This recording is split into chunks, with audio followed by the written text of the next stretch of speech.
For 3 decades, Sean Combs, Puffy, Diddy, P. Diddy, Puff Daddy, Brother Love, he was untouchable. He was the architect of hip-hop culture, a billionaire mogul. He was the man who invented the remix, and he threw parties that everyone wanted to be at.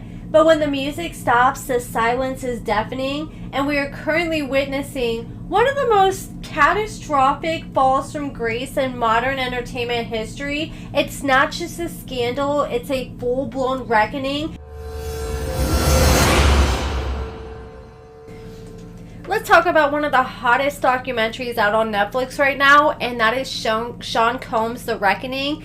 It is about P. Diddy, and it is executive produced by 50 Cent. And just a few fun facts about this documentary and P. Diddy in general. So, number one, P. Diddy had this videographer follow him around weeks before his arrest, and he ended up promising this videographer, okay, we're gonna make something big. Once it comes out, I'm gonna pay you real good. Well, he ends up getting arrested. He went on trial. He lost. After he lost, he told the videographer, sorry, I don't got the funds to pay you anymore. So this videographer was screwed. He had spent literally months following Diddy around, putting all his time and energy into this just to be screwed over. And that seems to be a common theme in Diddy's life. He steps on other people's toes. He doesn't pay people what they're worth or what they're promised. And one person even described him as one of those people where he always wants to make sure people are never comfortable. He always wants to make sure he has more than everyone else because he wants everyone else to look up to him, and he doesn't want anybody to feel comfortable. He wants people to need him. He wants to be able to have that control at the end of the day because it makes him feel powerful.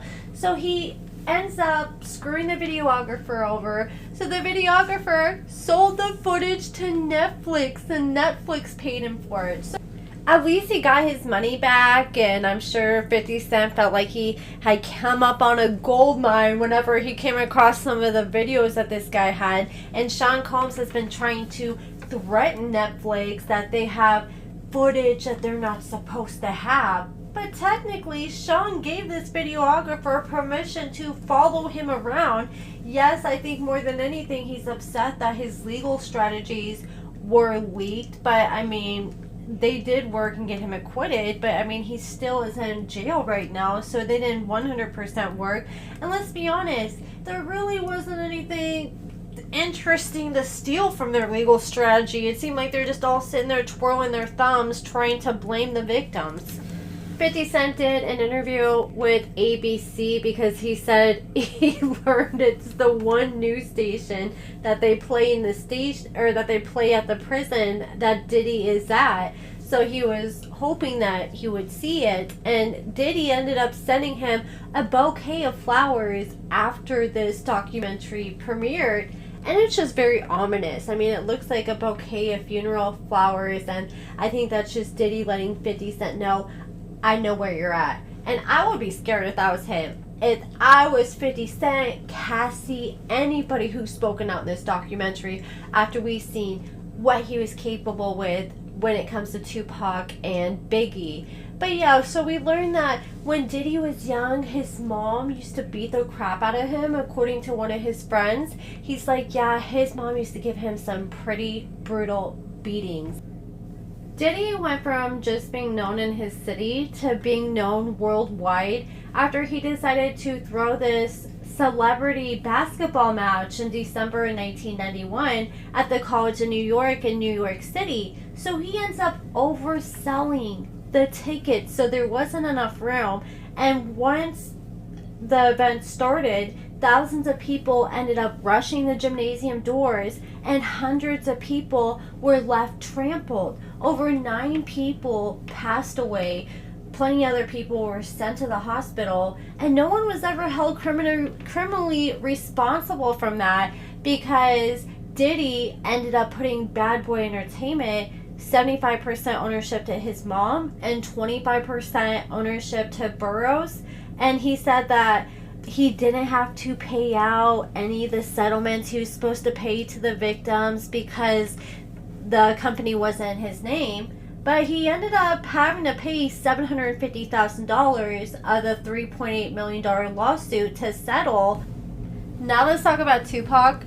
Man, my whole life, I always have thought that P. Diddy had something to do with Tupac's death because I always thought he saw him as competition. He saw him as what was standing in his way for him to become the biggest thing in the 90s. So he got rid of him out of the equation. And after seeing this documentary, I feel like my feelings are validated. Tupac was the biggest thing in the 90s, and Diddy and his boys continue to keep trying to put out music and match the same kind of tone and style of music that Tupac was putting out on the West Coast was, but it just seemed like they weren't getting the same amount of plays as Tupac's music was. And when they would go to the West Coast and perform, they would get booed off stage, and it just seemed like people on the West Coast were really loyal to the West Coast rappers. And Tupac ended up passing away in September 1996. He was unalived in a drive-by shooting in Vegas. And he was 25 years old when he passed away. He was so freaking young. Just imagine if he didn't die, like how many more bangers we would have had from him. But for years, the case remained unsolved. But then suddenly, police arrested and charged Dwayne Keith Davis with unaliving Tupac. So we learned from the documentary, they show a clip of this interview that Davis did with the police, and he claimed that Sean Combs, P. Diddy, agreed to pay the Southside Crips $1 million to unalive Tupac and Death Row Records producer Suge Knight.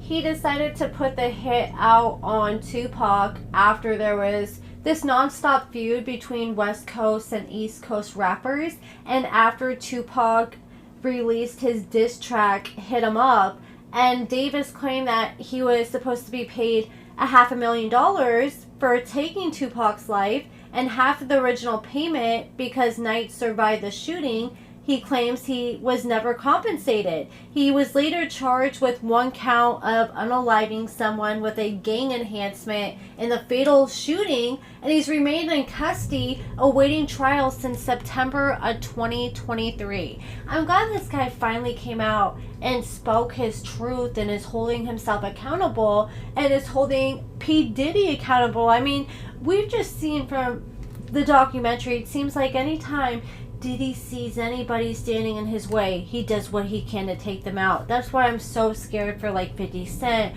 Aubrey O'Day, Cassie Ventura after this documentary. And so then we also learn about Biggie. So Biggie and Diddy were close. They worked together.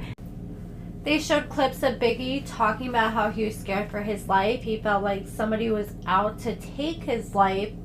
And he didn't want to go back to LA because the feud between the East Coast and the West Coast just increased after Tupac's death, and Diddy kept trying to convince him to go out to LA. So Biggie was actually supposed to go to London, and he ends up calling Diddy and he's like, hey, I'm not going to be able to go to LA. He just had a bad feeling about it. He didn't want to go. He's like, I'm actually going to go to London and do some press. I have some big opportunities out there. And apparently Diddy got pissed. He started screaming, going crazy, and he said, no, you're going to cancel those plans and you're going to go to LA.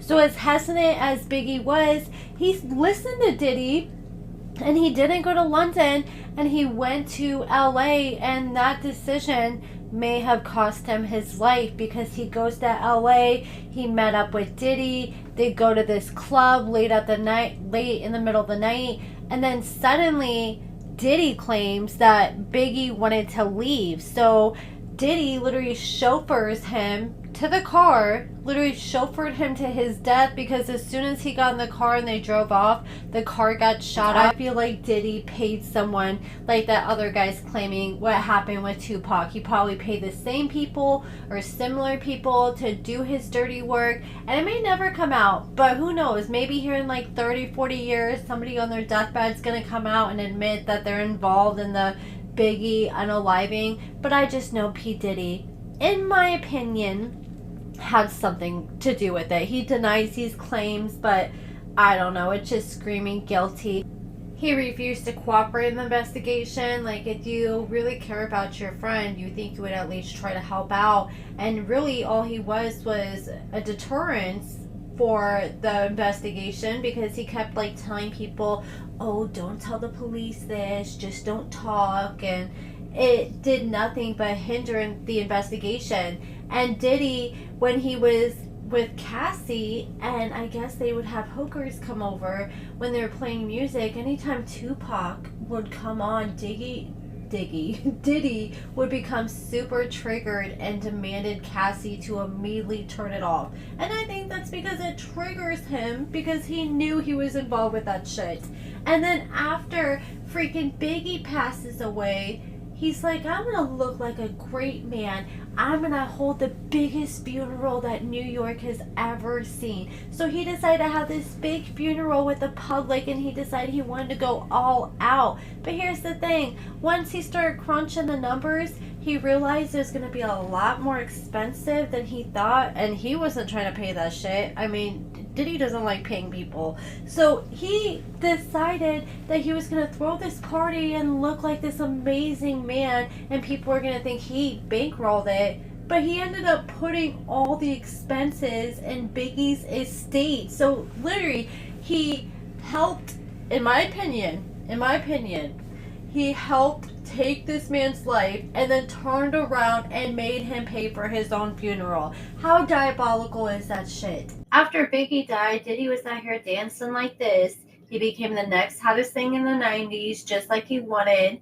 Biggie and Tupac were out the way, and he did his big one. He started having all these big hits. He got on television. He had this big hit, Every Breath You Take. And fun fact, I guess, like, you know, the Every Breath You Take verse was copyrighted, so he had to pay Sting. Let me read this.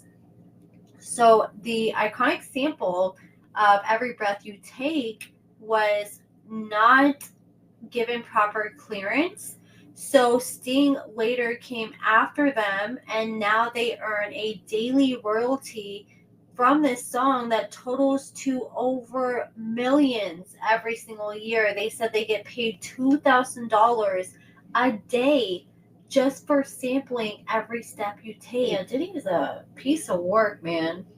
For real.